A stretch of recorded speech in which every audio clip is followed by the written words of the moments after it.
মুদির প্রেমিকা মুদির ঘরে, আমাদেরকে নিয়ে মাথা ব্যথা করো না। আর যারা নতুন দল করছে তারা 10 লক্ষ 20 লক্ষ টাকা খরচ করে কর্পোরেট অফিসের থেকে অনেক ভালো জায়গায় তারা অফিসে স্থাপন করছে। এক এক সময় এক এক ধরনের মন্তব্য দিয়ে বক্তব্য দিয়ে জনগণকে বিভ্রান্ত করছে। টাকার পিছনে দৌড়াবেন না, ব্যবসায়ীদের পিছনে দৌড়াবেন না, সচিবালয়ে সময় নষ্ট করেন না, দেশের মানুষের জন্য কাজ করেন, দেশকে রক্ষা করেন। হুঁশিয়ার বাণী উচ্চারণ করে বলতে চাই, দেশ অনিশ্চিত ভবিষ্যৎ এবং রক্তপাতের দিকে এগুচ্ছে। আমরা কিন্তু 2006 সালে সর্বপ্রথম জনসমক্ষে বলেছিলাম বৈষম্যহীন সমাজ কায়েম করতে চাই। এখন যারা চিন্তা করতেছে বৈষম্যহীন, আমরা সেটা 18 বছর আগেই চিন্তা করেছি। বাংলাদেশে কোনো রাজনৈতিক দল করে নাই। আপনাদের অবগতির জন্য এটাও বলতে চাই, আমরাই সর্বপ্রথম বলেছিলাম এই দেশে অন্তর্বর্তীকালীন বা জাতীয় সরকার গঠন হবে। আজকে সেটা হয়েছে, 4 বছর পরে হয়েছে।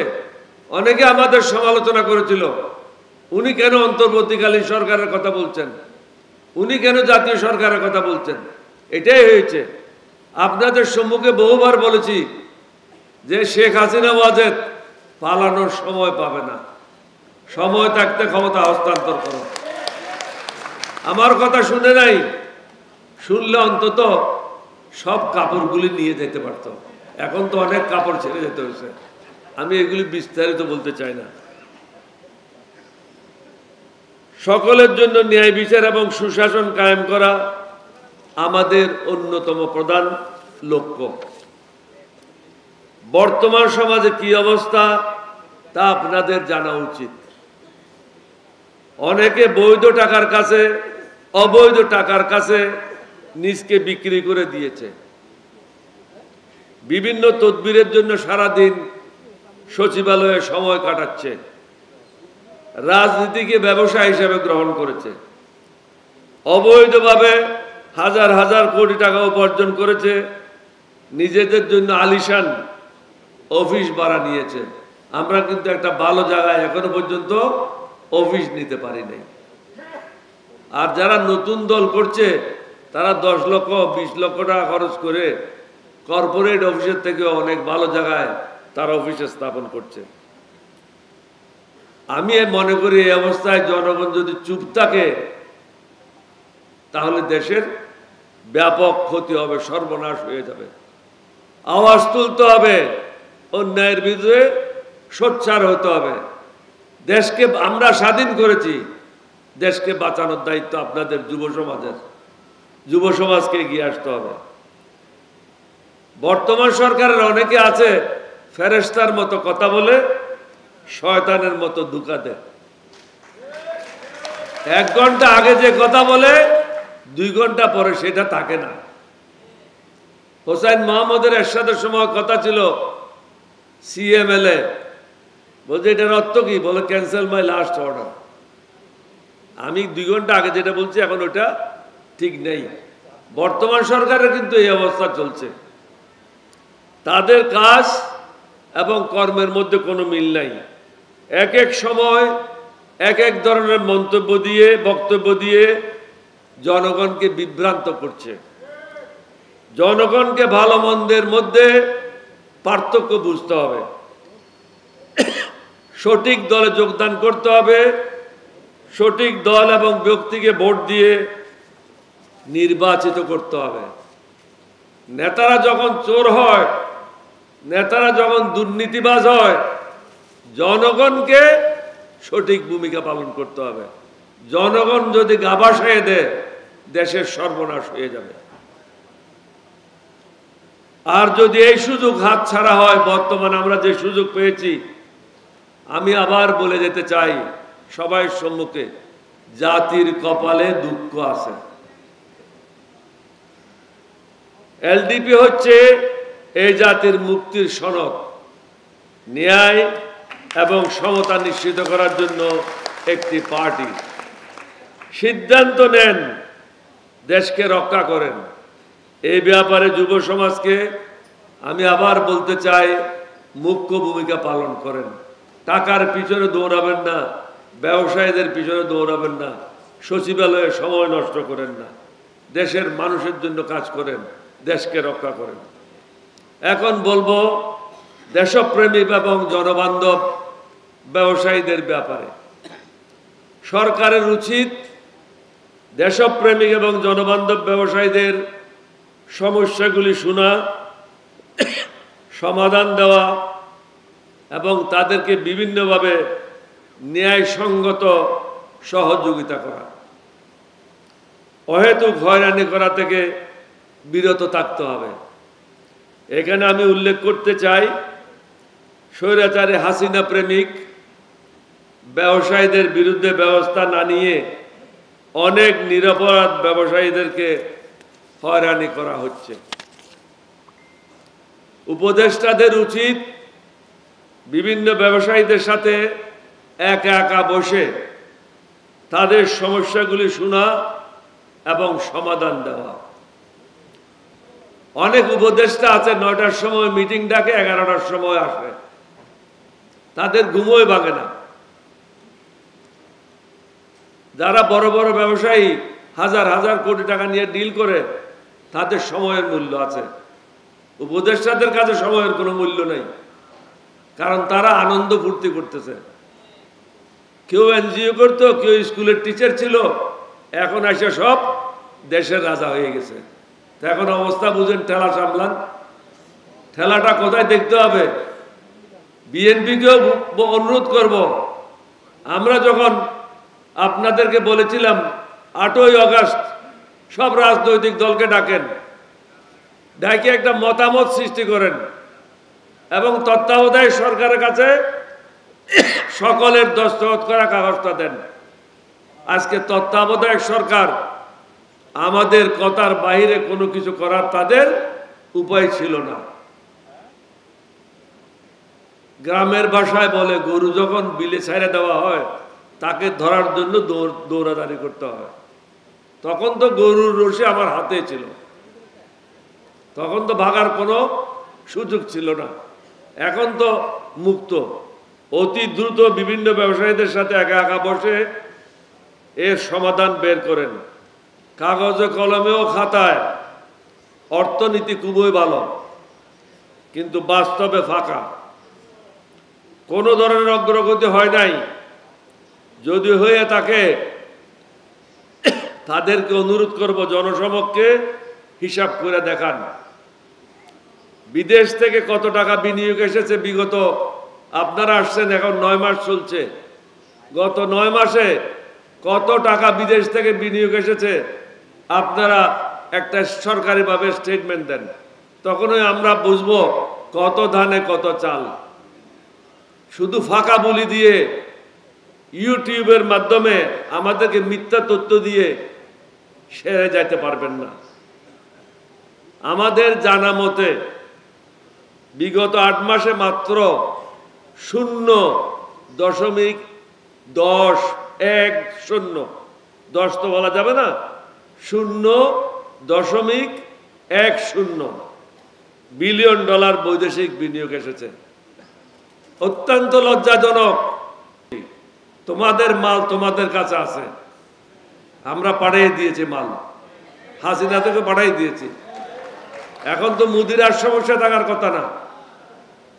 মুদির প্রেমিকা মুদির ঘরে, আমাদেরকে নিয়ে মাথা ব্যথা করো না।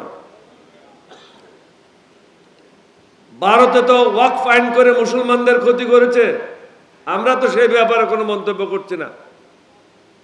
সেই ব্যাপারে আমাদের কিছু আলেম মন্তব্য করেছে, আপনারা ভারত থেকে বলছেন এটা ভারতের আভ্যন্তরীণ ব্যাপার। আমাদের নির্বাচন কি আমাদের আভ্যন্তরীণ ব্যাপার না? তোমাদের কে সাহস দিয়েছে বাংলাদেশ সম্বন্ধে কথা বলার জন্য? বাংলাদেশের মানুষদেরকে বলবো, বেঈমান মুনাফিকি ছাড়েন, আল্লাহর উপর নির্ভরশীল হন। যে আল্লাহ আপনাকে এখানে প্রেরণ করেছে সে আল্লাহর উপর নির্ভরশীল হন, ইমানে বলিয়ান হন। আমরা ছোট জাতি নই, 18 কোটি মানুষের দেশ। এটাকে হালকাভাবে নেওয়ার কোনো অবকাশ নাই। বাংলাদেশে কিছু হলে 3য় বিশ্বযুদ্ধ ছড়াইয়া পড়বে। সুতরাং সাবধান, এখানে খেলা খেলা করে কোনো লাভ হবে না।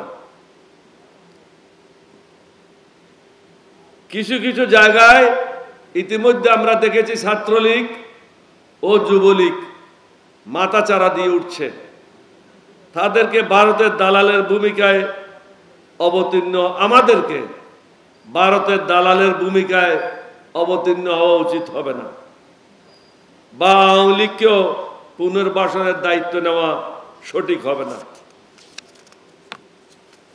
আমি এখানে সাবধান এবং হুঁশিয়ার বাণী উচ্চারণ করে বলতে চাই, দেশ অনিশ্চিত ভবিষ্যৎ এবং রক্তপাতের দিকে এগুচ্ছে। অতীতে অনেক কথা বলেছি যা সঠিক হয়েছে, আজকে বলে দিই আবার, অনিশ্চিত ভবিষ্যতের দিকে এগুচ্ছে, রক্তপাতের দিকে এগুচ্ছে। হয়তো আপনাদেরকেও যারা সরকার পরিচালনা করছেন একদিন কাঠগড়ায় দাঁড়ানো করা হবে। সুতরাং সময় থাকতে সঠিক পদক্ষেপ নেন, জনগণকে শান্তিতে স্বস্তিতে বসবাস করতে দিন, চাকরি স্টাইলে। ফলে দাবি দেওয়ার শেষ নাই, বিনা কারণে যখন তখন মিছিল হচ্ছে, রাস্তা অবরোধ, সর্বত্র বিশৃঙ্খলা পরিলক্ষিত হচ্ছে, জনগণের ভোগান্তি চরমে। এগুলি বন্ধ করার কোনো লক্ষণ সরকারের পক্ষ থেকে নাই। রহস্য কোথায়? অন্যদিকে হাজার হাজার কোটি টাকা অবৈধভাবে লেনদেন করে দুর্নীতিবাজ ব্যবসায়ীরা, রাজনীতিবিদেরা, আমলারা নিরাপদে আছে এবং বিদেশে পালিয়ে যাচ্ছে। আপনারা যারা সরকার পরিচালনার সাথে জড়িত আছেন, আপনাদের উপর গরিব মানুষের অভিশাপ লাগবে, নতুনভাবে গজব নেমে আসবে। আমি আগেও বহুবার বলেছি, গজবের থেকে মুক্তি হবে না, আছে না, সেটাই হয়েছে। এশারকরকেও বলবো, গজব নেমে আসবে, মানুষকে আর কষ্ট দিয়েন না, এখনো হাতে সময় আছে। সুতরাং সাধু সাবধান। বিভিন্ন প্রতিষ্ঠানে পদায়ন ও প্রমোশন যোগ্যতা এবং সততার ভিত্তিতে নিশ্চিত করতে হবে, অন্যথায় দেশকে এগিয়ে নিয়ে যাওয়া সম্ভব হবে না। জেলা পর্যায়ে এলআর ফান্ডের নামে জনগণ থেকে চাঁদা আদায় করছে, নিম্ন পর্যায়ে থেকে অফিসারদেরকে দুর্নীতির আশ্রয় নেওয়ার সুযোগ করে দেওয়া হয়। মন্ত্রীরা এবং সরকারি কর্মকর্তারা সার্কিট হাউস অবস্থানকালে যা খাওয়ার খান, তার বিল পরিশোধ তারা করেন না।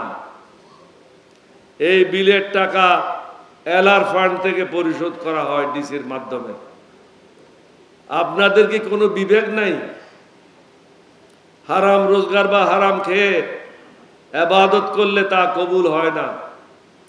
এই ব্যাপারকে সরকারকে চিন্তা ভাবনা করতে হবে, সুনির্দিষ্ট ব্যবস্থা গ্রহণ করতে হবে, এলআর ফান্ড বন্ধ করার ব্যবস্থা গ্রহণ করতে হবে। যুব শিক্ষিত সমাজকে জাতির বিবেক হিসেবে কাজ করতে হবে। আপনারা হলেন এই জাতির ভবিষ্যৎ। নীতি নৈতিকতা, সততা ও দেশপ্রেম উদ্বুদ্ধ হয়ে দেশকে সঠিক পথে রাখার জন্য, সঠিক পথে পরিচালনার জন্য গঠনমূলক সমালোচনা অব্যাহত রাখতে হবে। তবে অশোভন ব্যবহার করা কখনো কাম্য নয়।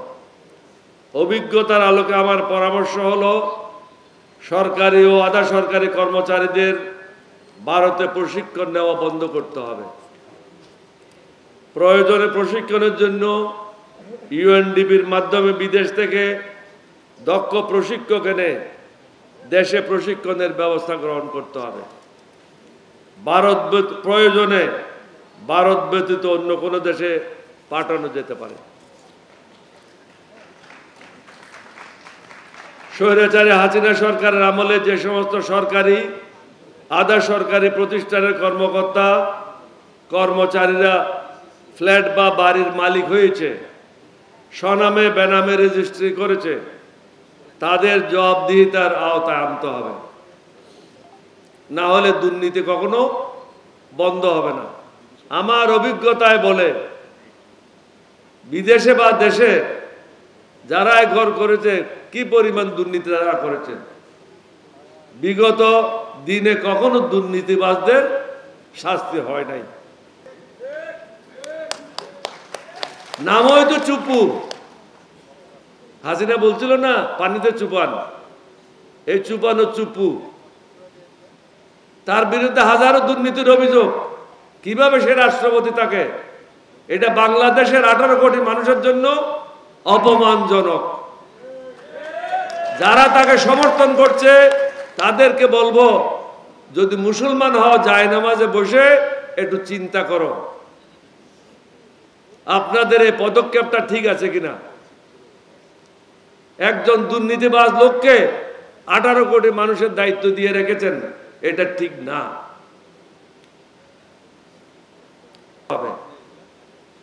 অর্ডিন্যান্স করলে জনগণ সেটা মানতে বাধ্য, কিন্তু পরবর্তী পর্যায়ে যখন সংসদ হবে, সংসদে এই অর্ডিন্যান্সগুলি আইন আকারে পেশ করা হবে। সংসদে যদি এগুলি পাশ হয় তাহলে এটা আইন আকারে জনগণের কাছে যাবে, অন্যথায় এটা ডাস্টবিনে থ্রো করা হবে। সুতরাং আপনি যতই সংস্কার করেন না কেন, বড় বড় রাজনৈতিক দলগুলি যদি ঐক্যমত না হয়, এই সংস্কারগুলি ডাস্টবিনে